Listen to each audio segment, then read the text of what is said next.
Why were giant swords used when there were other options available?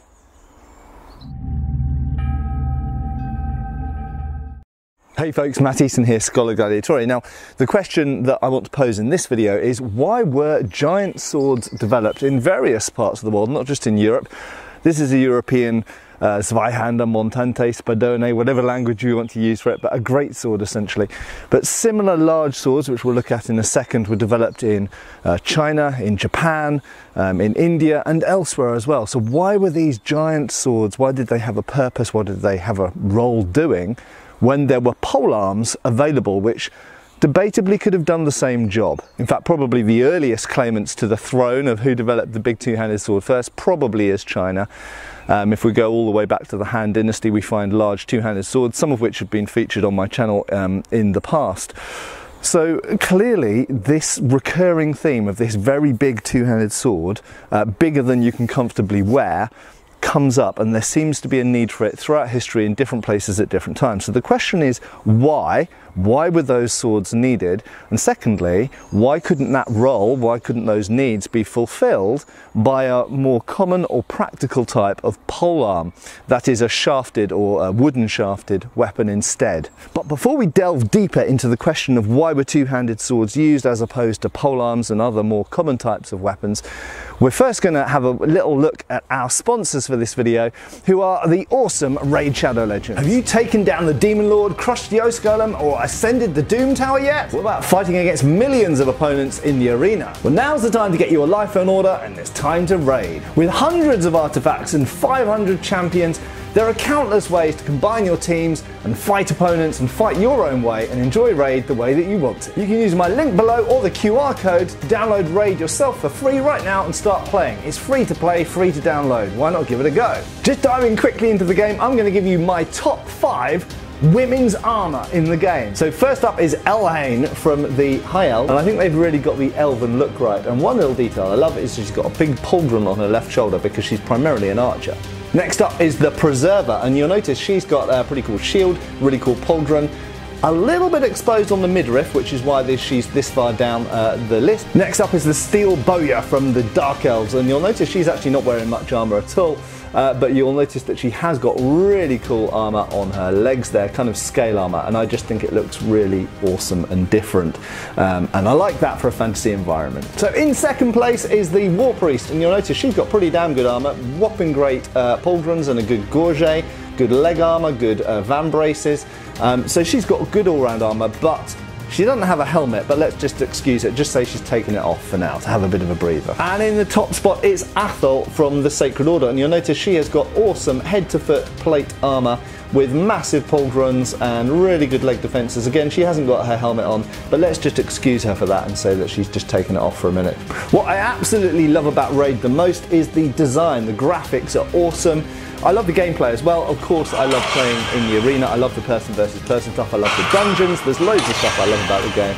But the design and the look of it is so slick. I don't know any other fantasy games that you can play on your mobile like this that have such nice graphics. So this month, Raid is jam-packed with new content, getting you ready for the summer. There are a bunch of badass looking new champions, and there's a brand new rotation of the Doom Tower, which I definitely want to complete. So I'm going to be summoning as many of the new champions as I can to see if they can help me get through it. Raid's got new content being added all the time, so don't miss out and try it now. If you want to get a huge head start in Raid, all you have to do is hit the link in my description below or scan my QR code, and you'll get an epic champion, Chonaru, who's amazing in the Doom Tower incidentally, 200k silver, 1 XP boost, 1 energy refill and 1 ancient shard, so you can summon an awesome champion as soon as you get into the game. All this treasure is going to be waiting for you up here in the inbox. These rewards are available only for the next 30 days and only for new players. Once you're in game, you can find me under the name Captain Context, of course, and if you're quick enough you can join my clan, and I'll see you in game. So thanks for sticking with me. Now let's get back to this main topic of two-handed swords. Why did they come about? Why were they so popular? They appear time and time again in different parts of the world at different periods. Why? They're big, complicated things to make, and I think for any of you who are thinking, well, why not? You've got to bear in mind that making a large two-handed sword of this size in those periods was a considerable mechanical and scientific accomplishment. In fact, if we go to the European Zweihander, we do find, or montante, whatever you want to call it, and we do find examples of so-called bearing swords going back into the 14th century, probably the earliest big ones.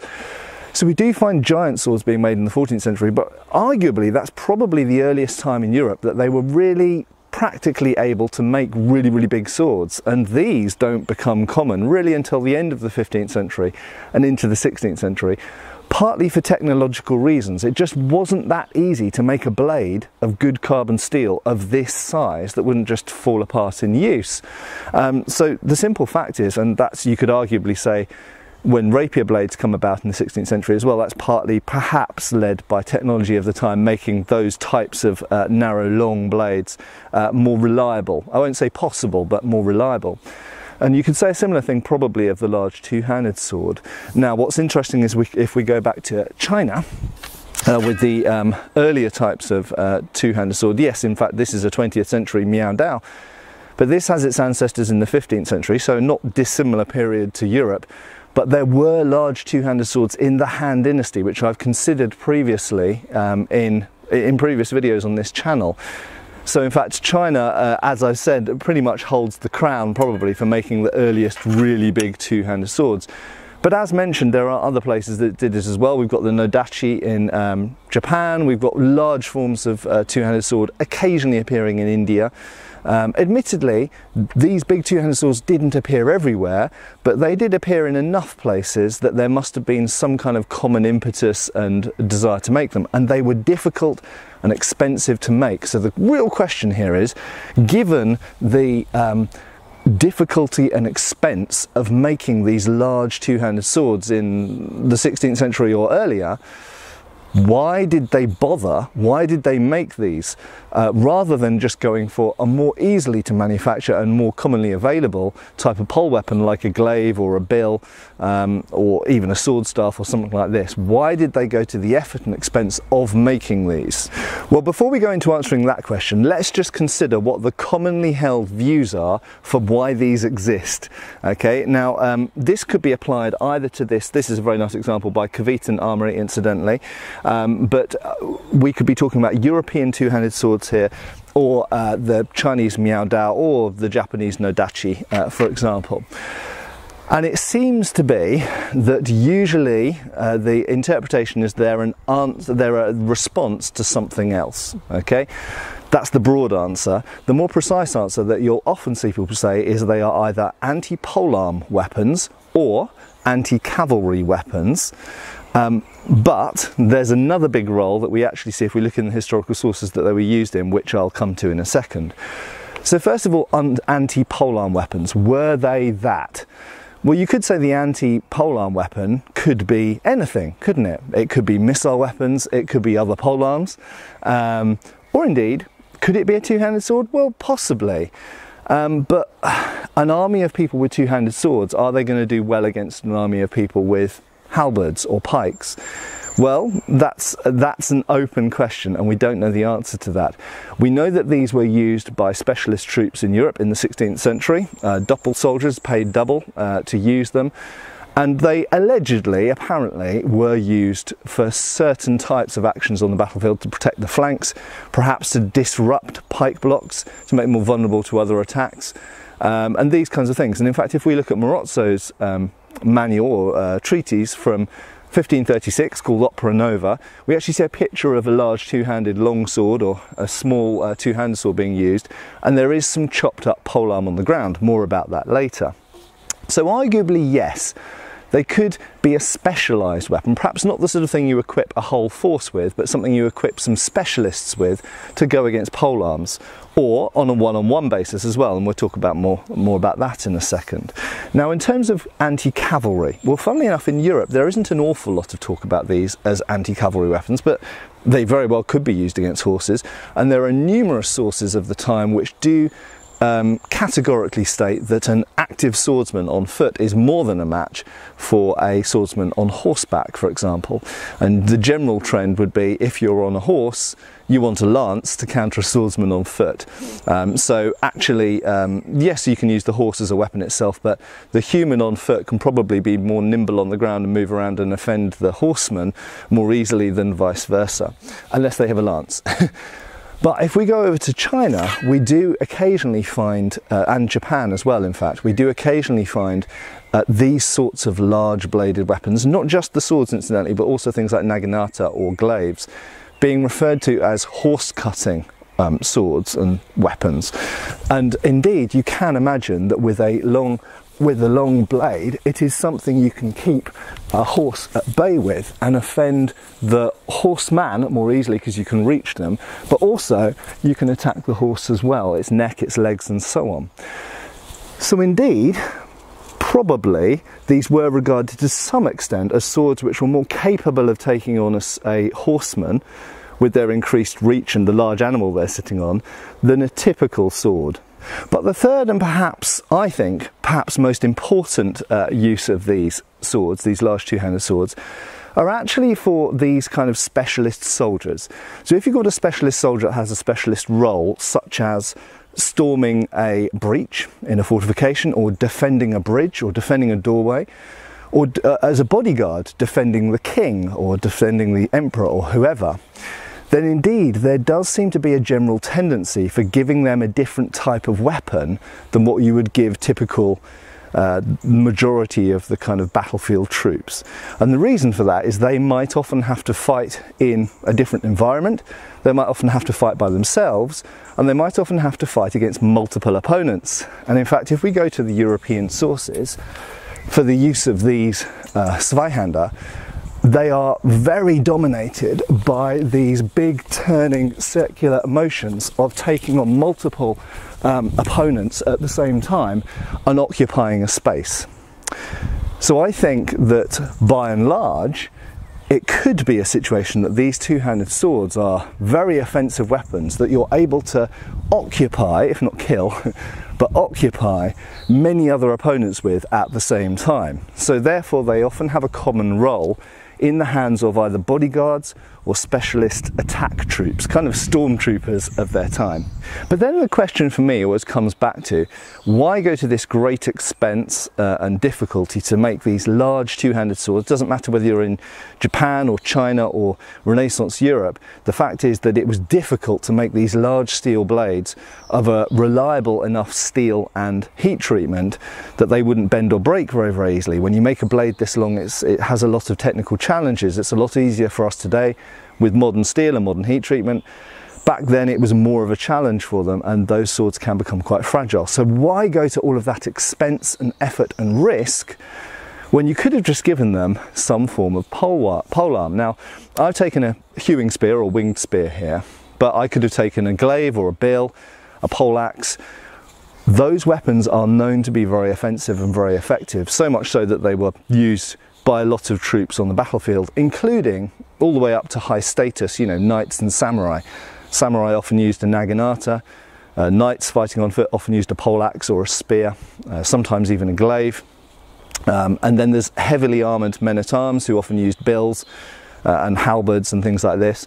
So the simple question is, why go to all of that effort to make these big two-handed swords when all of these polearms are available? And there are some very obvious advantages to these polearms. Now, what are those advantages? Well, number one, they're a lot cheaper and easier to make because you've got a wooden shaft, which, so long as you have access to some good quality wood, preferably ash wood or something like that, or male bamboo will work as well if you're in Asia. And then you have a smaller amount of steel for the head that is under less stress. Okay, arguably you can make a stiffer blade as well, so it's better for penetration.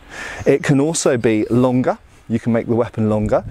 In many cases they're lighter, not always, it depends on the sword. So the Miao Dao, for example, is very light, and some polearms certain types of bill and halberd can be quite heavy.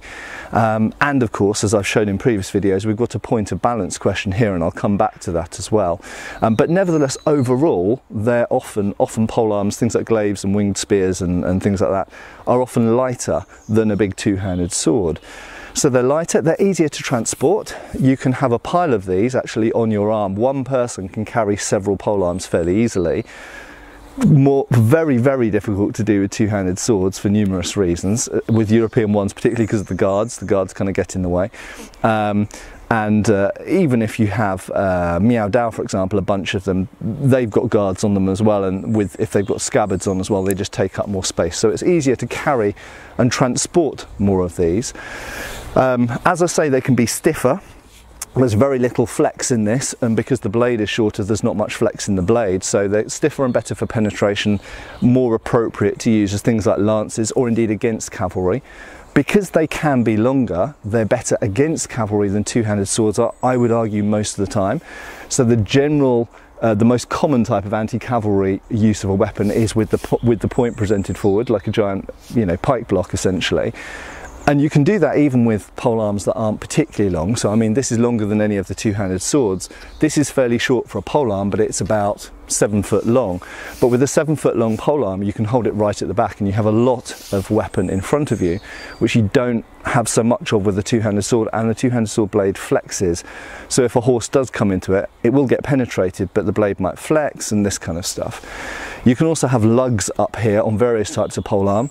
Remember that things like bills and halberds, they don't look like they have lugs, but because they have projecting blades, they have hooks, axes, whatever, those act as things. So the thing which gets impaled, for example a horse or a horseman, will only come down a certain part of the shaft, whereas with a sword it will come all the way down and probably hit you in the face. So there are a lot of advantages of polearm, but I think the overwhelming one has to be they're a lot easier and cheaper to make. So the question comes back again, well, so what are the advantages of the two-handed sword that meant that people actually bothered going to huge expense and effort and technological know-how to actually make them? Why did they make them when they had access to cool things like this already? So I'm going to list some of what I view as the advantages of a two-handed sword over a pole weapon. That's not me saying that this is better than a pole weapon. They have slightly different strengths and weaknesses and probably better in different contexts, but these are what I class as the advantages of the big two-handed sword. And the first of those is that it has a long edge, surprise surprise, because it's got a long blade. So polearms usually by definition have a long pole and a short blade. A two-handed sword by definition has, generally speaking, a short-ish pole. The hilt might vary in length, but the blade is usually longer, okay, with a few rare exceptions.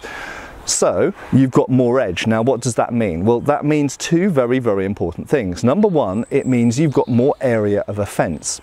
So something with like a bill or a halberd or a poleaxe, an axe blade in other words, like the Dane axe behind me, you only have about that much edge to hit the opponent with. That actually means there's a fairly large chance that you'll miss them with the edge and hit them with something that isn't the edge, either the projecting point or the shaft underneath. That does mean if you hit with the shaft underneath, you've got some hooking potential, but let's push that aside for now.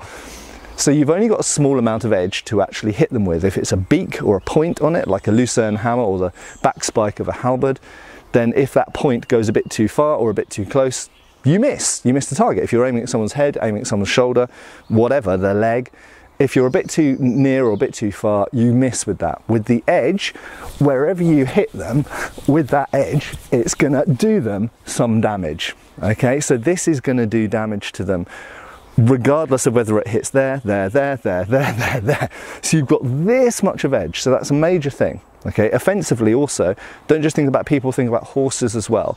So if you've got a bloody great horse careening down on you and you're thinking, bloody hell, okay, you don't want to put the point in because you think it will just barrel through you, and you want to sidestep and hit the thing as it comes through, you're more likely to hit its leg or neck or whatever you're aiming at with a long blade than with a short blade. That's the first advantage of having more edge. The second is that if you're fighting against someone with a polearm, one of the absolute prime techniques that you want to be able to do is grab their polearm. Okay, now grabbing a shaft that's being swung at you is not easy, but it's a lot easier than grabbing a sharp blade that's being swung at you. Usually the techniques where we actually do a grab on a blade involve stopping the blade and kind of catching it on our blade, for example here or here or here, before we then do the grab. So for example, a person swings at me, I might stop it here, grab their blade and then hit them back, or thrust or whatever. Equally, maybe they thrust at me, I push the thrust aside, grab their blade here and then cut through or thrust, whatever you want to do. Or close in and grapple and wrestle. So you can grab blades, but grabbing a polearm shaft is a lot easier and a lot safer. And it's easier to get a secure, tight grip on a shaft because the shaft was intended for that. It was made for the user to do that. So when you've got a great long polearm shaft, it is easier to grab and control or wrap your arm around than it is to do against the blade. Now the next advantage I'm going to list to the big two-handed sword, Zweihander, is that it is overall a stronger object. It's entirely made of metal, bar the wood on the grip, but by and large the full structure or skeleton of this weapon is fully made of steel. Whereas of course a polearm has a pole, it has a wooden shaft. Now that's not to say that polearm shafts are easy to cut through or easy to break, but the fact is it does happen. You can still demonstrate it. You can take an ash spear shaft and cut through it with a few blows, or at least you usually cut through the kind of with the first 1 or 2 cuts, and then it splits or cracks, breaks across after that. I noticed recently the Arms and Armour channel actually did a demonstration cutting some wood, and they did a hickory axe shaft. Now hickory is really, really strong, really tough stuff used for modern axes and sledgehammers and such like. American wood, so it wasn't available in medieval Europe, but nevertheless even that after one hit split across as well. So the fact is that polearm shafts, whilst they are strong and can take a lot of abuse, and admittedly some of them have languettes on them to protect the shaft, not this early type of Dane axe but later kind of bills and halberds and falchards and things like this, have languettes to protect them and in fact prevent them breaking, or at least hold them together if they do break. That being said, the wooden shaft is still perishable, can be destroyed, damaged, broken. Sometimes even actually hitting with these can actually break the shaft, and we see this in period artwork. Not to say we don't see broken blades, we do see broken blades in period artwork as well. And bear in mind, I'll just reiterate once again that old produced steel was not as reliable as modern produced steel, and that leads to less regular and less reliable heat treatment as well. But the simple fact is that polearm shafts were perishable probably more than blades were. And we come back again to that image in Marozzo from 1536 where the person's holding the two-handed sword and there's a load of broken polearm shafts on the ground. Now I don't want you to go away with the idea that that's what these were for, like a lightsaber, zoom, zoom, hewing through the pike shafts. That doesn't happen easily, but it can happen. And wooden shafts are more likely to break than a tempered, flexible steel blade will. So that is a major advantage for these weapons. And also if we put this into the context of this being for an elite bodyguard type, you know, stormtrooper type character, Doppelsoldier, then that makes a lot of sense because you're giving them the really expensive but almost indestructible weapon. Right, my next reason I think is also pretty important, but I think perhaps often gets overlooked. And that is quite simply that the point of balance on these means that for their mass and size, they are debatably more nimble. Now, I'm not going to say that they're more nimble in the thrust than a spear, for example. And there's a huge variety in polearms, and a light spear handles completely differently from a heavy spear. That winged spear is a relatively heavy spear, but you can have a small spearhead on the end of a long, light ash shaft, and it will be very, very nimble. It will be less durable and more likely to be cut through or broken than that one, and you can't cut with it, but nevertheless recognise that there's a big variation. And when we get into things like bills and halberds though, they are quite cumbersome because whilst they're not overall very heavy, usually about 4 or 5 pounds, maybe 6 pounds, sometimes as much as 7 or 8 pounds, not usually, that's more like a pole axe, but all of the weight is at the end. So as I've mentioned many times in videos, the difference is that a two-handed sword, whilst it is similar to a polearm in some ways and often gets compared with them, as in this video, the point of balance is the complete opposite. So for this to handle like a polearm, we'd almost have to hold it upside down, which would be a murder strike, incidentally. But by and large, the usual way you're holding these swords, they're like an upside down polearm. So they handle very, very differently. And that does mean, potentially, that you can chamber through and lead up numerous hits and attacks with the two-handed sword that you can't so easily or nimbly or for as long do with something like a bill or a halberd, which is also able to cut like this is. Obviously we can't compare this in that regard to a light thrusting spear, because a light thrusting spear doesn't do those kind of motions. So it is a major difference, and we have to recognise that these do balance, surprise, surprise, like swords and not like polearms. Right, the next advantage, major advantage that I consider of these big two-handed swords, and it varies a bit with different examples, and we'll talk about the Miao Dao and the Nodachi in a second, is hand protection. Now, the one elephant in the room with pole weapons, with things like spears and halberds and stuff, is they don't really have any hand protection. And you may argue, oh, the people using them would have gauntlets or whatever. Actually, no, not usually. According to period artwork and records, the majority of people using things like spears or halberds or bills, even in the 15th century when we've got loads of armour around, it seems that a lot of them weren't wearing any gauntlets at all. So hand protection is a major thing. Now, obviously this big two-handed sword is used by a different class and type of people, and ironically, the people using these in war might often have some form of hand protection because they were higher paid professional soldiers who may be wearing armour as well. The Landsknecht, for example, that were using these are often shown in what we call a half harness. So usually down to the knees, and may or may not have arm harness, but usually had a cuirass that might be pistol bulletproofed as well. So the simple fact is that these were used by a variety of people who were often a slightly different group of people to a lot of polearms, but not always. And we do get elite people using partisans and glaives and bills and things like this. But on the surface, just comparing weapon for weapon, obviously these have a fair amount of hand protection. You've got a big old crossbar, and don't underestimate actually how much protection these crossbars do offer to blows coming in and hitting you. And of course you've got side rings. You've got these lugs up here which are also defensive. They prevent opponents' weapons, not just blades but also polearm shafts, coming right way down to the guard down here. And they actually stop up here. So very, very useful lugs. They're there for a good reason. They're difficult to make, so you know they have to be there for a good reason. And some of these two-hand swords have considerably more hand protection than this does. In fact, some of them, you even get two-handed swords with protection around the sides and stuff as well. But if we go over to the Miao Dao,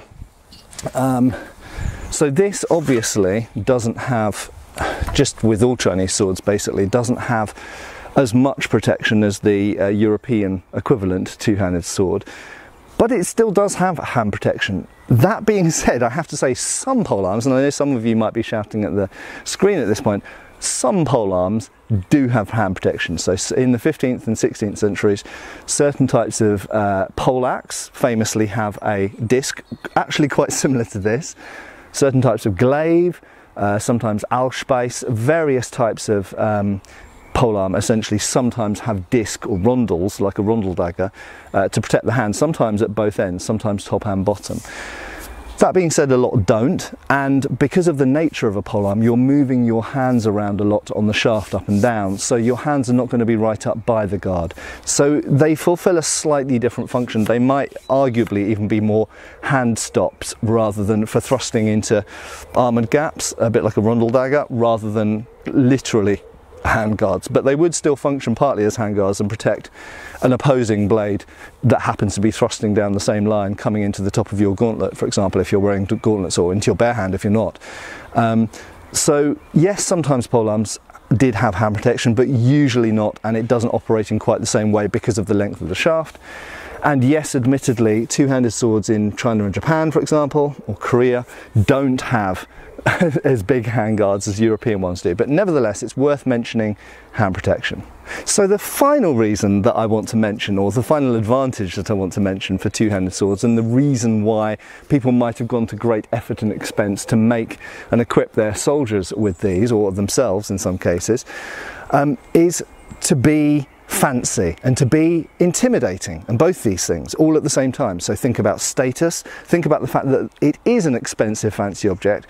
So therefore, that actually conveys that to the opponent. The fact that your bodyguards have these instead of partisans actually tells you something. Okay, it's a show-off thing. But I don't want you to think that I'm just saying it's just for show, it's just for showing off. I do think these have some mechanical advantages as well, but you never underestimate the importance of showing off your wealth, your power, the fact that you had access to these, the fact that you could equip a bodyguard with these or elite soldiers with these. It's intimidating, they look intimidating. I would argue that people who are used to seeing things like spears and bills and stuff, when they see one of these, they think, wow, holy crap, that's a big, giant, impressive sword. You get a bunch of guys walking down the street looking hard as nails, carrying these on their shoulders, you know that they're elite, and it tells you about the soldiers and it tells you about their boss. It tells you that their boss is super rich, super powerful, and that they have probably been chosen, they are the best of the best. It's like the SAS or the Navy SEALs or whatever. It marks them out as elites. So it's not just the weapon that's scary, it's the people who are holding them that's scary. So as always, I hugely appreciate your comments and responses underneath the video. Do you think I've missed any of these pros and cons and reasons why these were made in Europe and China and Japan? Why giant two-handed swords were popular? Can you think of any other reasons? Or even do you disagree with any of the reasons that I've given? Do you think that some of them are flawed or can be mitigated?